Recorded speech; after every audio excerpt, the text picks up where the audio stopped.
कोई भी पुरानी गाड़ी लाइए और 5,000 रुपए का एडिशनल वैल्यू पाइए 3,000 रुपए फेस्टिवल ऑफर के साथ। दिए गए नंबर पर संपर्क करें अथवा नेशनल ऑटोमोबाइल हरिगंज मोगट थाने के सामने विजिट भी कर सकते हैं। कंचन तन्वी जो जिला पंचायत अध्यक्ष चुनाव, अरे भाई एक बार चुप हो जाओ। की राशि नहीं दी है, किस तरह का ये? देखिए, जैसे ही उनको उम्मीदवार घोषित किया गया, हमारे मन में सबसे पहला सवाल ही ये उठा कि भारतीय जनता पार्टी जैसी पार्टी ने अगर उनका खंडवा विधानसभा के लिए चयन किया प्रत्याशी के रूप में, तो निश्चित तौर पर उन्होंने खंडवा विधानसभा क्षेत्र में जिला पंचायत के अध्यक्ष पद पर रहते हुए कुछ बड़े काम किए होंगे। तो ये जानकारी जुटाना हमारे लिए बहुत महत्वपूर्ण था और ये जानना भी महत्वपूर्ण था कि उन्होंने किस किस तरह की राशि खंडवा विधानसभा को दी और कितने विकास कार्य खंडवा में किए। लेकिन जब हमने जानकारी सूचना के अधिकार में मांगी तो ये दस्तावेज अब आपके सामने है, जिसमें स्पष्ट लिखा है कि किसी भी प्रकार का कोई विकास कार्य उनके द्वारा नहीं किया गया। आज जो आपने घोषणा पत्र जारी किया स्थानीय, ऐसे मोटे मोटा 5 मुद्दों की बात आप बताइए जो उसमें आपने लिखे हैं। देखिए, बाईपास रिंग रोड जो एक महत्वपूर्ण समस्या है, खंडवा में आज भी नर्मदा जल एक महत्वपूर्ण समस्या है। सड़कों की जो बात है वो बड़ी समस्या है। रोजगार के लिए रुधि ग्रोथ सेंटर एक महत्वपूर्ण समस्या है। ऐसी बहुत सारी समस्याएं जिनको लेकर आप इस मेरे संकल्प पत्र को आप पढ़ेंगे तो आपको पता चलेगा। किसानों के लिए भी आपने कुछ बात? बिल्कुल, किसानों के लिए मैंने स्पष्ट कहा है कि संपूर्ण मध्य प्रदेश में बिजली का शेड्यूल क्या होगा मुझे नहीं मालूम, लेकिन कमलनाथ जी का वरद हस्त होने के कारण मैं ये जिम्मेदारी से वचनपूर्वक कहना चाहता हूँ कि मेरे खंडवा के किसान सुबह 8 से रात के 8 बजे के बीच में ही खेतों के लिए बिजली पाएंगे। ये तय रहा, इसके लिए मुझे किसी भी हद से गुजरना पड़े मैं गुजर जाऊंगा। सोशल मीडिया पे वायरल हो रही है पोस्ट कि आप अनैतिक गतिविधि करने वाले एक प्रोफाइल है। जब कमलनाथ जी की सरकार थी तो आज जो दलाली का धंधा है वो खंडवा से चल रहा था, इस तरह की चीजें उसमें कही गई हैं। कुल मिला के व्यक्तिगत वो आप पे हो रहे हैं। वो व्यक्तिगत सिर्फ इसलिए हो रहे हैं कि उनको हार दिख रही है।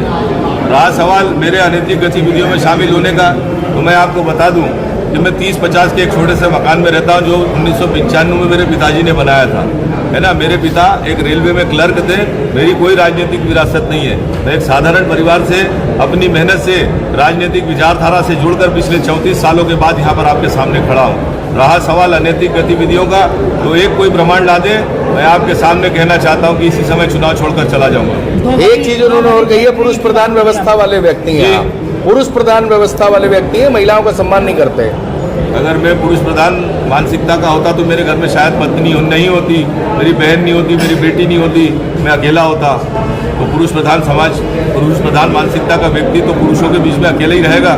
लेकिन मैं सारे रिश्तों को निभाता हूँ, माता बहनों को, हर रिश्ते को कबूल भी करता हूँ, उनके साथ जीता भी हूँ और उन्हीं के साथ खुश भी रहता हूँ। 2 बड़ी इंडस्ट्री की आपने बात रखी है, किस तरह का क्या प्रावधान? देखिए, मैंने 2 बड़ी अंतर्राष्ट्रीय उद्योग इकाइयों के बारे में जो बात कही है वो इसलिए कही है कि अगर 33 साल बाद खंडवा की जनता मुझे अवसर देती है तो मुझे बहुत अच्छे से मालूम है कि माननीय कमलनाथ जी एक ऐसे नेता हैं जिनका उद्योग के क्षेत्र में बड़ा दखल है।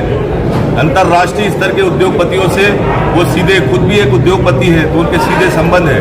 मैं जिद करके उनसे 5 साल में कम से कम 2 औद्योगिक इकाइयाँ खंडवा में स्थापित कराने का पूरा प्रयास करूंगा, जिसका मुझे यकीन है कि मैं ऐसा कर पाऊंगा। अच्छा, जब 1.5 साल आपकी गवर्नमेंट थी तब आप चुनाव तो हार गए थे, लेकिन जो हमारे जानकार बताते हैं आपके घर पहले 2-3 लीटर दूध लगता था, उसके बाद आपके घर 25-30 लीटर दूध लगने लगा था। इतने लोग आपके घर पे आते थे। मेरे को बाद में चाय की मशीन लगवाना पड़ी थी। चाय की मशीन, तो उस समय आप खंडवा के लिए क्या कर पाए, ये भी बताइए। देखिए, आम लोगों की जो छोटी छोटी समस्याएं होती है, आप सिहाड़ा चले जाइए, आपको वहाँ के कुछ लोगों से बोलिए कि भाई उस समय जो बिजली के बिल आए थे उसका क्या हुआ। मैंने अपने हाथों से बिजली के बिलों की होली जलाई और लोगों के बिजली बिल लाखों रुपए के जो थे वो पूरी तरह से माफ करवा ले। ऐसी बहुत सी चीजें हैं, ऐसी बहुत सी बातें। जब आदमी अपनी छोटी छोटी समस्या, भाई कोई मेरे पास इसलिए तो आता नहीं कि भैया मेरे को यहाँ पर बहुत बड़ी फैक्ट्री लगाना है। हर आदमी अपने लिए आता था, भैया नगर निगम में परमिशन नहीं मिल रही है, भैया मेरा नल नहीं लग रहा है, भैया मेरे को पुलिस परेशान कर रही है, भैया फलानी बात हो रही है, भैया ढिकानी बात हो रही है। तो इन छोटी छोटी समस्याओं के लिए मैंने उनके साथ खड़े रहकर उनका निराकरण करवाया।